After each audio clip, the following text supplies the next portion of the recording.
भारत के महान क्रांतिकारी शहीद भगत सिंह जी की जयंती पर उन्हें कोटि कोटि नमन करता हूं। भारत के स्वतंत्रता संग्राम में हमारे युवाओं ने अपने साहस और वीरता का अद्भुत परिचय दिया।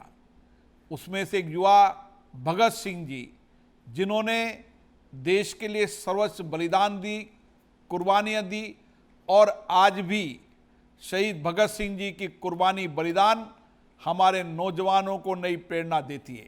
वो एक ऐसे पराक्रमी थे जिन्होंने देश सेवा के लिए उस समय कम उम्र के अंदर भी किस तरीके से भारत के अंदर क्रांतिकारियों के अंदर एक नया जोश आए, नया उत्साह आए, इसलिए उन्होंने बलिदान देकर भारत के उस समय नौजवानों को एक नई दिशा देने का काम किया। उनका सपना था कि हम भारत को आज़ादी दिलाने के बाद एक शोषण मुक्त समाज का निर्माण करना, और आज हम सबको भगत सिंह जी से प्रेरणा लेने की आवश्यकता है कि जिस कम उम्र के अंदर उन्होंने देश के प्रति बलिदान दिया, कुर्बानियां दी, और जिस तरीके का देश के प्रति उनका समर्पण था, आने वाली पीढ़ी उनसे प्रेरणा ले और हमारा समाज में क्या कंट्रीब्यूशन हो सकता है, हमारा समाज में क्या योगदान हो सकता है, हम इस देश को कैसे आगे बढ़ा सकते हैं, इसके लिए हमें शहीद भगत सिंह जी से प्रेरणा लेने की आवश्यकता है।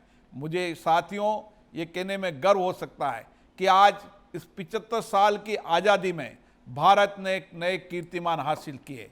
हमारे नौजवानों ने समाज क्षेत्र के अंदर, विज्ञान के अंदर, तकनीकी के अंदर, सेना के अंदर, हर क्षेत्र के अंदर अपने कीर्तिमान हासिल किए। हमारे नौजवानों की बौद्धिक क्षमता अटूट है, सामर्थ्य है, शक्ति है, आत्मविश्वास है।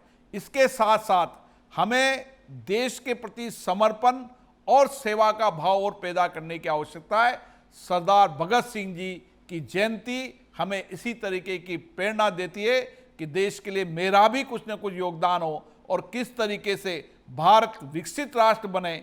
इस संकल्प को जो प्रधानमंत्री जी ने लिया था, उस प्रधानमंत्री जी के संकल्प को मैं क्या योगदान दे सकता हूं, यही सच्ची श्रद्धांजलि शहीद भगत सिंह जी की होगी। आप सबको पुनः शहीद भगत सिंह जी की जयंती पर आपको बहुत बहुत नमन करता हूं। मुझे आशा है भारत का नौजवान शहीद भगत सिंह जी से प्रेरणा लेकर इसी तरीके से देश सेवा, राष्ट्र सेवा के लिए जुटा रहेगा। धन्यवाद।